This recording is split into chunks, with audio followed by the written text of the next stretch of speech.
NIA act ಕೆಳಗೆ Umar Khalid central jail ಅಥವಾ Tihar jail ಸೇರಿ ಇವತ್ತಿಗೆ 6 ವರ್ಷ ಆಯಿತು. ಆದರೆ ಇವತ್ತಿಗೂ ಅವ್ರ ಮೇಲೆ ಯಾವುದೇ ಅಪರಾಧ ನಿಶ್ಚಿತ ಆಗುವಂತಹ ಒಂದು ಚಾರ್ಜ್ ಶೀಟನ್ನು ಫೈಲ್ ಮಾಡಿಲ್ಲ.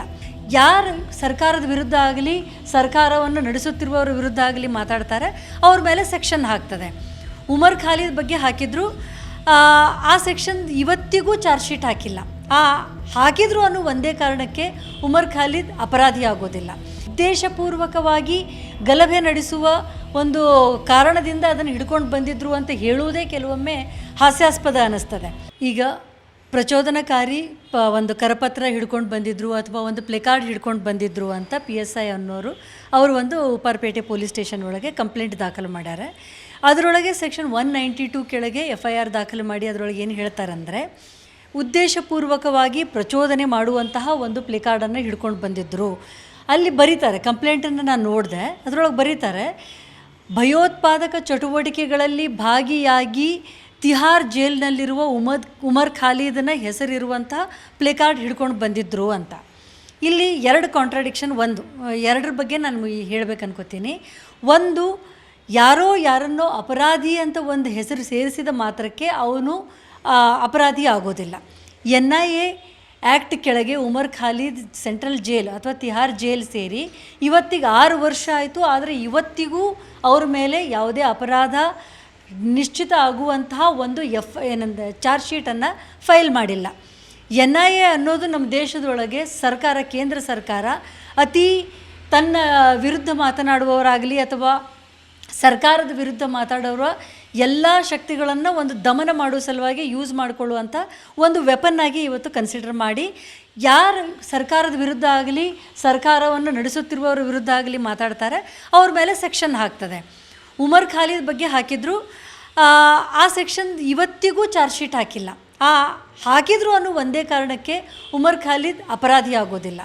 ಇನ್ನು ಪ್ರಚೋದನಕಾರಿ ಹೇಳಿಕೆ, ಒಂದು ಜನ ಸೇರಿದಾಗ ಒಂದು ಯಾವುದೇ ರೀತಿ ಅಹಿತಕರ ಘಟನೆ ಆಗಬಾರ್ದು, ಅದನ್ನು ಪ್ರಿವೆಂಟ್ ಮಾಡೋದು ನಮ್ಮ ಕೆಲಸ ಐತಿ ಅಂತ ಪೊಲೀಸರಿಗೆ ಅನಿಸಿದರೆ ಸರಿ, ಅದನ್ನು ನಿಭಾಯಿಸೋಕೆ ಏನು ಮಾಡಬೇಕು ಅದನ್ನು ಮಾಡಬಹುದಾಗಿತ್ತು.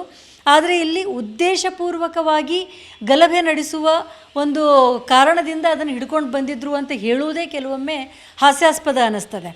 ಇಲ್ಲಿ ಯಾವ ಕಾರಣಕ್ಕೆ ಪ್ರೊಟೆಸ್ಟ್ ನಡೆದಿತ್ತು ಅದು ಬರೀ ನಾವು ನೀಟ್ ಮತ್ತು ಒಂದು ಪೇಪರ್ ಲೀಕ್ ಅಂತ ಆ ಆ್ಯಂಗಲ್ದಾಗ ನೋಡೋಕ್ಕಾಗೋದಿಲ್ಲ. ನೀಟ್ ಆ್ಯಂಗಲ್ದಾಗ ಪ್ರೊಟೆಸ್ಟ್ ನಡೆದಿದ್ರೂ ಸಹಿತ ಅಲ್ಲಿ ಸರ್ಕಾರದ ವಿರುದ್ಧ, ಕೇಂದ್ರ ಸರ್ಕಾರದ ವಿರುದ್ಧ ಬೇರೆ ಬೇರೆ ರೀತಿಯ ಅಸಮಾಧಾನ ಹೊಂದಿದಂತಹ ಎಲ್ಲ ಜನರು ಬಂದಿದ್ದರು. ಅಲ್ಲಿ ಯಾವ ರೀತಿ ನಮ್ಮ ದೇಶದ ಒಂದು ವಾಕ್ ಸ್ವಾತಂತ್ರ್ಯವನ್ನು ಹರಣ ಮಾಡಿ ಇವತ್ತಿಗೆ ಎಲ್ಲರ ಮಾತಾಡುವ ಹಕ್ಕು ಅಥವಾ ಸರ್ಕಾರದ ವಿರುದ್ಧ ಟೀಕೆ ಮಾಡುವ ಹಕ್ಕನ್ನು ಕಸಿದುಕೊಂಡಾರಲ್ಲ, ಆ ಎಲ್ಲದರ ಬಗ್ಗೆಯೂ ಒಂದು ಕಾಳಜಿ ಇರುವಂತಹ ಜನರು, ಸಂಘಟನೆಗಳು ಅಲ್ಲಿ ಬಂದು ಸೇರಿದ್ದು. ಆ ಒಂದು ಕಾರಣಕ್ಕೆ ಅದು ಒಂದು ಸಿಂಬಾಲಿಕ್, ಉಮರ್ ಖಾಲಿದ್ ಹೆಸರನ್ನ ಹಿಡ್ಕೊಂಡಿದ್ದು ಅದನ್ನೊಂದು ಸಿಂಬಾಲಿಕ್ ಅಂತ ನೋಡಬೇಕು. ನಮ್ಮ ದೇಶದ ಒಬ್ಬ ಯುವ ನೇತಾರ, ಒಬ್ಬ ಯುವ ಲೀಡರ್ ಇದ್ದಂಥ ಉಮರ್ ಖಾಲಿದ್ ಹೆಸರು, ಅದರೊಳಗೆ ಆ್ಯಕ್ಚುಲಿ ಹೇಳಬೇಕಂದ್ರೆ ಯಾವುದೇ ತಪ್ಪಿಲ್ಲ. ಆದರೆ ಉದ್ದೇಶಪೂರ್ವಕವಾಗಿ ಅಂತ ಪೊಲೀಸರು ಹೇಳ್ತಾರೆ ಅಂತಂದರೆ ಬೇರೆ ಏನಿತ್ತು, ಪೊಲೀಸರು ಏನು ಮಾಡ್ಕೊಳ್ರಿ ಅಂತಂದರೆ ಇದು ಕರ್ನಾಟಕ ಪೊಲೀಸರಿಗೆ ಹೇಳಿದ್ರಾ ಅಥವಾ ಇದು ಗೃಹ ಇಲಾಖೆಗೆ ಡೈರೆಕ್ಟ್ ಮಾಡಿ ಹೇಳಿದ್ದ? ಯಾಕೆಂದರೆ ಪ್ರತಿಭಟನೆ ಮಾಡಿದವರು ಯಾರು ಅನ್ನೋದನ್ನು ನಾವು ನೋಡಬೇಕಾಗ್ತದೆ.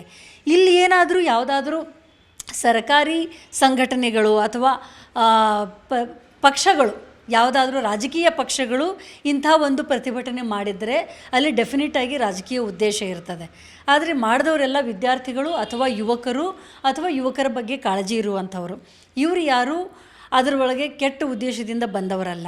ಇಲ್ಲಿ ನಿಜವಾಗಿಯೂ ದೇಶದಲ್ಲಿ ಆಗುವಂಥ ಎಲ್ಲ ದಮನಕಾರಿ ಅಥವಾ ಈ ಡೆಮೋಕ್ರಸಿಯನ್ನು ಹಾಳು ಮಾಡುವ ಎಲ್ಲ ಪ್ರಯತ್ನಗಳ ಬಗ್ಗೆ ಕಾಳಜಿ ಇರುವಂಥವರಿದ್ದರು. ಅಲ್ಲಿ ಪೊಲೀಸರು, ದೆಹಲಿ ಪೊಲೀಸರು ಯಾವ ರೀತಿ ಅಲ್ಲಿ ಯುವಕರ ಮೇಲೆ ಲಾಠಿ ಚಾರ್ಜ್ ಮಾಡಿದರು, ಪ್ಯಾಲೆಟ್ ಗನ್ಸ್ ಸಿಡಿಸಿದರು, ಮಕ್ಕಳನ್ನ ಅವ್ರ ಕಣ್ಣು ಸಹಿತ ಕಳ್ಕೊಂಡಾರೆ ಎಷ್ಟೋ ಮಕ್ಕಳು. ಆ ಎಲ್ಲ ಆ್ಯಕ್ಷನ್ ನೋಡಿದಂಥ ಯುವಕರೊಳಗೆ ರೋಷ ಇತ್ತು. ಆ ರೋಷಕ್ಕೆ ತಕ್ಕಂಗೆ ಅವರು ಪೊಲೀಸರೇ ಏನು ಮಾಡ್ತೀರಿ ಅಂತ ಒಂದು ಪ್ಲೆಕಾರ್ಡ್ ಹಿಡ್ಕೊಂಡಿದ್ರು. ಆದರೆ ಇದು FIR ಹಾಕಿ ಅವರನ್ನು ದಂಡಿಸುವಂಥ ದೊಡ್ಡ ಅಪರಾಧ ಅಲ್ಲ. ಹಿಡ್ಕೊಂಡವರು ಯುವಕರು, ಅವ್ರು ಯಾರೂ ಅಪರಾಧಿಗಳಲ್ಲ, ಅವ್ರು ಯಾರಿಗೂ ಕ್ರಿಮಿನಲ್ ಬ್ಯಾಕ್ಗ್ರೌಂಡ್ ಇದ್ದವರಲ್ಲ, ಅವರ ಉದ್ದೇಶಗಳು ಯಾವುದೇ ಶಾಂತಿ ಭಂಗ ಮಾಡುವಂಥದ್ದು ಇರಲಿಲ್ಲ. ಈ ಉದ್ದೇಶಗಳನ್ನು ಮೊದಲು ತಿಳ್ಕೋಬೇಕು. ಆದರೆ ಪೊಲೀಸ್ ಆ್ಯಂಗಲ್ದಿಂದ ವಿಚಾರ ಮಾಡಿದರೆ ಯಾವುದೇ ಒಂದು ಇಂಥ ಘಟನೆ ಕಂಡಾಗ್ಯೂ ಸಹಿತ ನೀನೇನೂ ಯಾಕೆ ಮಾಡಲಿಲ್ಲ ಅಂತ ಅವ್ರ ಮೇಲೆ ಯಾರಾದರೂ ಬೆರಳು ಮಾಡಬಹುದು, ಅಥವಾ ಆ ಥರದ ಆ್ಯಕ್ಷನನ್ನು ತಪ್ಪಿಸ್ಕೊಳ್ಳೋ ಸಲುವಾಗಿ ಪೊಲೀಸರು ಈ ಕಂಪ್ಲೇಂಟನ್ನು ರಿಜಿಸ್ಟರ್ ಮಾಡಬಹುದು. ಆದರೆ ಇದ್ರ ಮೇಲೆ ಸೀರಿಯಸ್ ಆ್ಯಕ್ಷನ್ ತಗೊಳ್ಳುವುದು ಪ್ರಜಾಪ್ರಭುತ್ವದಲ್ಲಿ ಒಂದು ಹಾಸ್ಯಾಸ್ಪದ ಆಗ್ತದೆ. ಅದನ್ನು ಮಾಡೋಕ್ಕೆ ಹೋಗಬಾರ್ದು.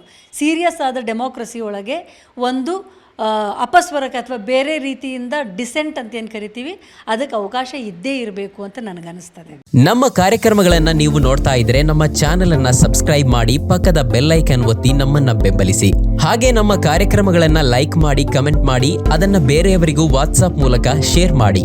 ನೀವು ಹೀಗೆ ಮಾಡಿದಾಗ ನಮ್ಮ ಚಾನೆಲ್ ಇನ್ನಷ್ಟು ಮತ್ತಷ್ಟು ಜನರಿಗೆ ತಲುಪಲು ನೀವು ನಮ್ಮೊಂದಿಗೆ ಸಹಕರಿಸಿದ ಹಾಗಾಗುತ್ತೆ. ಇದು ನೀವು ಯಾವುದೇ ಖರ್ಚಿಲ್ಲದೆ ಕೆಲವೇ ಸೆಕೆಂಡುಗಳಲ್ಲಿ ನೀಡಬಹುದಾದ ಸಹಕಾರ. ಧನ್ಯವಾದಗಳು.